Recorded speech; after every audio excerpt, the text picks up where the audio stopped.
Yesterday, I got a great package in the mail. It had my new book.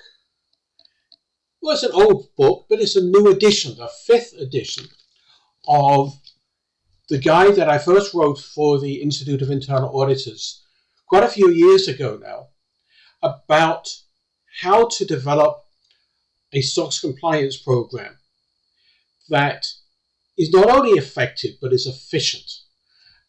So let me tell you how this all happened. So after the Act was passed in 2002, and the SEC issued its rules that explained what needed to be done, a lot of people came out with guidance, but those people were all from the perspective of outside the organization. They were the external auditors, or they were consultants like Protivity that were working to help management develop their program for SOX compliance, for internal controls over financial reporting. And I looked at this. I was in the International Committee, the Professional Issues Committee of the IIA, the Institute of Internal Auditors at the time. And I said, why is all the guidance from the outside and not from the inside? Why don't we have people like us looking around at the other members of the committee, who are all pretty much heads of internal audit?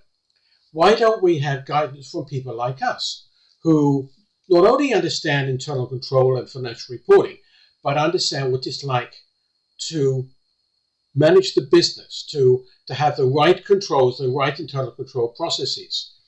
Why do we have that? So we put together, and I led the team. I was the chair and I was the author. And we put together the first management guide to Sarbanes-Oxley Section 404. And that was published initially as a free download from the IIA, way back in about 2005, 2006 timeframe. It got a ton of use, well over 100,000 downloads. And then the IIA decided that we needed to put that in a book. And that's what it's been. And the last edition was 6 or 7 years ago. That was the 4th edition, and it was made available and again widely used by practitioners, by heads of finance, by leaders of the internal control department, to not only understand the rules, but how to do this so that it's more efficient, so we have fewer of these unnecessary controls in scope, so we could work with the external auditor to agree upon things like materiality, the location to be in scope, and what controls need to be in scope. But let me take you back a little bit, went to the first edition, because I was extraordinarily lucky through my contacts to have conversations with both the SEC and the PCAOB, the board that issues the standards for the external auditors. And that enriched the book no end, because that access to them enabled me to run things by them and make sure that what we were writing in terms of guidance was consistent with their views. That really helped me with the book to make sure that what I was going to be suggesting, what the Institute was recommending, essentially, the committee, was consistent with the SEC rules, the PCAOB standards, and what was the principles behind all of that. So over these many years, this book, now in its 5th edition, has helped an awful lot of people to make sure they have the right controls in scope. Not too many, but not too few either. Now, a year or so ago, the IIA decided that it was moving away. This was getting a little bit old. And so they left it up to me to do an update. And that's what I've done here with the 5th edition. I've added much more content about working with the external auditors. I've added templates and examples and stories to help practitioners to navigate the situation where they have pressure to have too many controls. One of the things that has been coming out recently is the assertions by the external auditors that you need to have this control and that control because the examiners want you to have it. Well, it's not exactly true, but that is coming up frequently enough that it's now a new chapter that talks about the role of the examiners and what we should be doing relative to what we're hearing, so that we can make sure that we don't have too many controls in scope that are really not necessary. And that's what this whole book is about. It's about understanding what we mean when we say a top-down and risk-based approach. So let me tell you a little story. I went to one very large company based in Detroit, and I'll let you guess who that was.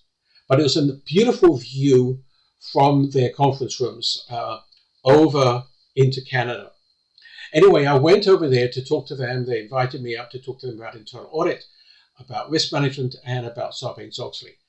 And I was sitting down at this massive table in the conference room when we were talking with the two SOX project management organizers, the PMO officers, who ran the SOX program for this massive company. And they explained that they had had a very successful year. They did not have any material weaknesses. They did not have any significant deficiencies for the first time in a long time. And they only had about 300 repeat deficiencies. 300 repeat deficiencies. So I asked them, if these are controls that have failed in the past and continue to fail, but they don't amount even to a significant deficiency, why are they in scope? And that's eventually the core of having an effective program, is you don't want to have controls in scope that, if they fail, wouldn't give you at least a reasonable possibility of a material error or omission in your financial statements. Anyway, I don't want to get too much into the detail. Just to let you know that this book has been used by hundreds, if not thousands, of organizations and practitioners. I've based my teaching over the last 10 or 12 years, run a very successful training class together with Marcus Evans on SOX for SOX project management leaders and internal auditors who get involved in either running the program or performing the testing. So the 5th edition is now available in 3 different versions. For the first time, it's in 3 different versions, all on Amazon. There's the hardback like this, which I recommend, or the soft copy, the paperback.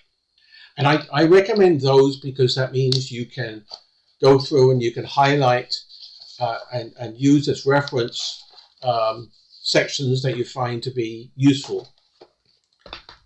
And there's also an electronic copy, a Kindle version.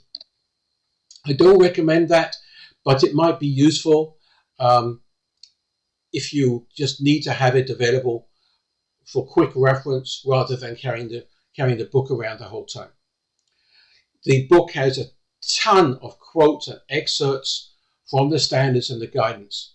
And so I hope you will find it useful. Again, it's available on Amazon. You can find links to it on my website as well, normanmarks.wordpress.com. Thank you for listening. And if you like these videos, please subscribe to this channel. Thanks.